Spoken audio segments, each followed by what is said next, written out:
Bienvenue sur Caribéenne et Scientifique.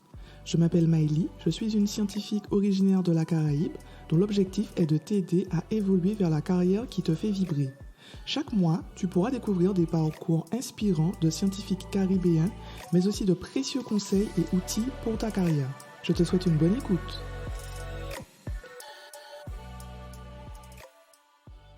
Bonjour à tous et à toutes, bienvenue dans cet épisode introductif de mon podcast Caribéenne et Scientifique.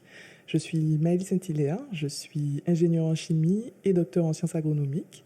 Aujourd'hui, je vais vous présenter mon parcours pour vous dire un petit peu qui je suis, pourquoi j'ai décidé de créer Caribéenne et Scientifique et qu'est-ce que ça va surtout vous apporter. Alors, qui je suis? C'est toujours une question assez compliquée à répondre, mais je vais vous répondre au travers de mon parcours scientifique. Je suis depuis toujours passionnée par les sciences. Donc, j'ai quitté la Martinique assez tôt, à l'âge de 11 ans, et je me suis efforcée de toujours effectuer mon parcours professionnel autour des sciences. Du coup, suite à l'obtention de mon bac scientifique, j'ai effectué une classe préparatoire aux grandes écoles. Donc, cette classe préparatoire aux grandes écoles, c'était plus précisément une CPGE BCPST pour biologie, chimie, physique, sciences de la vie et de la terre. Et donc, c'était une expérience très intéressante, mais qui a été aussi assez difficile, puisque la classe préparatoire aux grandes écoles, c'est très compétitif. Et moi, par rapport à mes aspirations, c'est pas forcément ce qui m'a le plus stimulé et le plus aidé à construire mon parcours, mais ça m'a quand même permis de me rendre compte que ce qui me plaisait, c'était la chimie. Du coup, à la suite de ma classe préparatoire aux grandes écoles, j'ai décidé de poursuivre en DUT de chimie. Donc, j'ai effectué ce DUT de chimie au sein de l'IUT d'Orsay en un an, puisqu'en fait, avec les équivalences que j'avais lors de ma classe prépa, j'ai pu uniquement avoir ce DUT en un an. Et dans le cadre de ce DUT, j'ai eu la chance de découvrir tous les types de chimie qui existent. Donc, la chimie des matériaux, la chimie organique et surtout la chimie analytique qui m'a vraiment tout de suite plu. Parce qu'en fait, moi, ce qui m'intéresse depuis toujours, c'est vraiment les domaines de l'environnement, de la protection de la santé. Et donc, ce domaine de la chimie analytique me permettait de faire le lien entre mes domaines d'intérêt et un métier, donc le métier de chimiste. Donc, à la suite de mon DUT de chimie, j'ai décidé de me spécialiser et d'effectuer une licence professionnelle de chimie analytique. Donc, dans le cadre de cette licence professionnelle, j'ai eu l'opportunité de faire une année d'alternance. C'était une expérience vraiment intéressante que je conseille vraiment à tout jeune qui souhaite un peu tâter le terrain au niveau du monde du travail, de savoir vraiment ce qui est important pour lui. Puisqu'en fait, je me suis rendu compte que lorsque j'ai effectué cette alternance, j'ai découvert vraiment le monde de la recherche scientifique qui m'a tout de suite plu.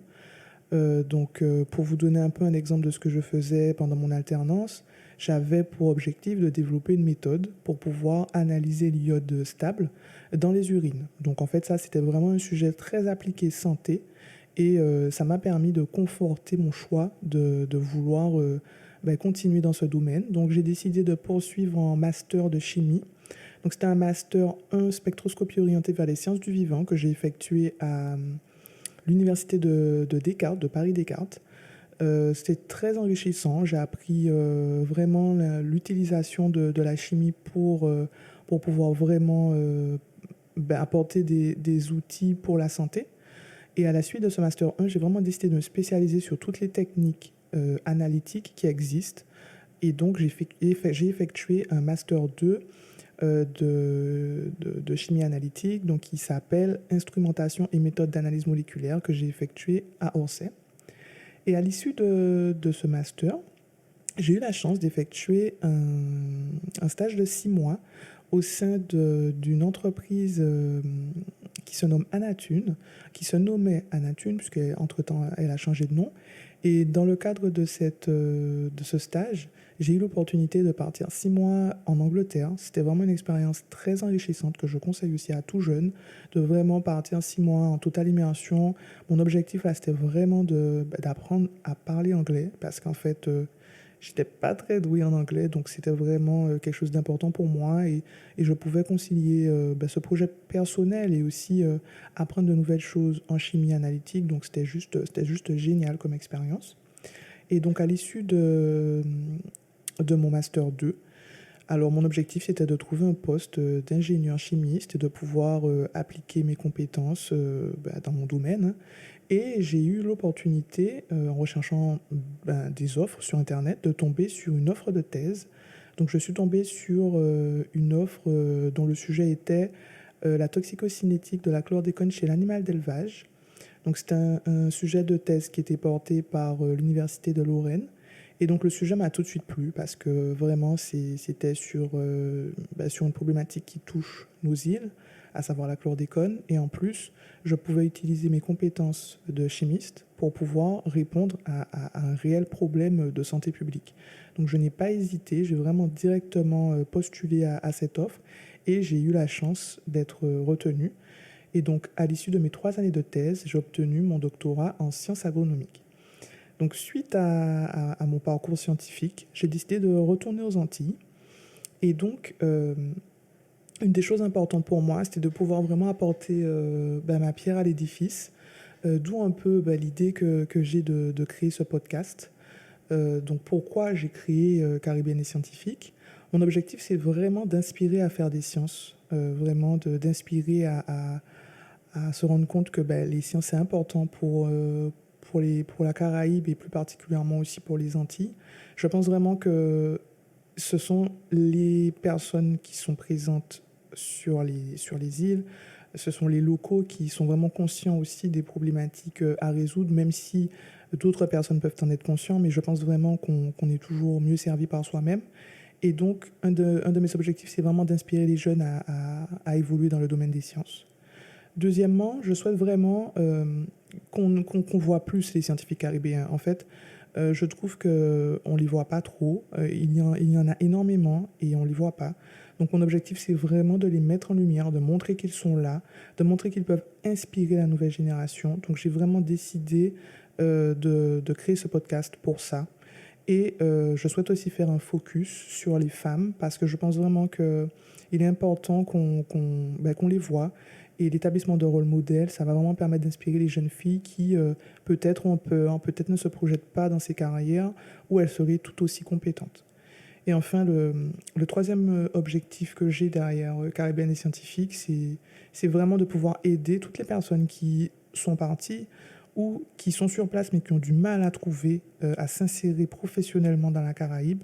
Mon objectif, c'est vraiment de leur permettre de découvrir des profils de personnes qui ont réussi à s'insérer aux Antilles ou qui ont décidé de faire un autre parcours professionnel qui ne soit pas forcément dans la Caraïbe, mais qui ont réussi à s'insérer et qui pourront vraiment donner des outils à toutes ces personnes qui ne savent pas comment faire et qui doutent et qui ont peur. Mon objectif, c'est vraiment ça, de leur montrer que c'est possible. Donc, j'espère vraiment qu'à travers ce podcast, toutes les personnes qui ont envie de faire des sciences mais qui doutent pourront s'appuyer sur ces profils inspirants de personnes que je souhaite mettre en lumière. Et donc, mon objectif vraiment derrière Caribéenne et Scientifique, c'est de vous donner une dose d'inspiration scientifique. C'est vraiment de booster, de motiver. Donc j'espère vraiment que ce podcast va vous plaire. Il est vraiment à destination de tous. Il n'est pas à destination uniquement des scientifiques parce qu'il y a des personnes qui sont curieuses, qui souhaitent juste en savoir un peu plus sur les sciences.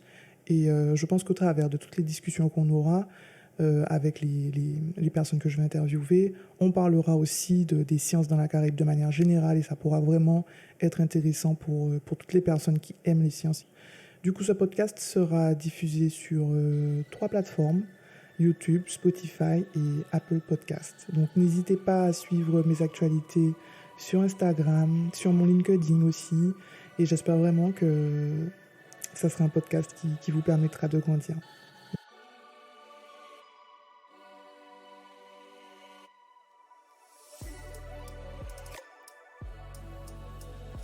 Merci d'avoir écouté cet épisode, j'espère qu'il t'a plu. N'hésite pas à le partager ou à laisser un commentaire sur la plateforme de ton choix. À très vite!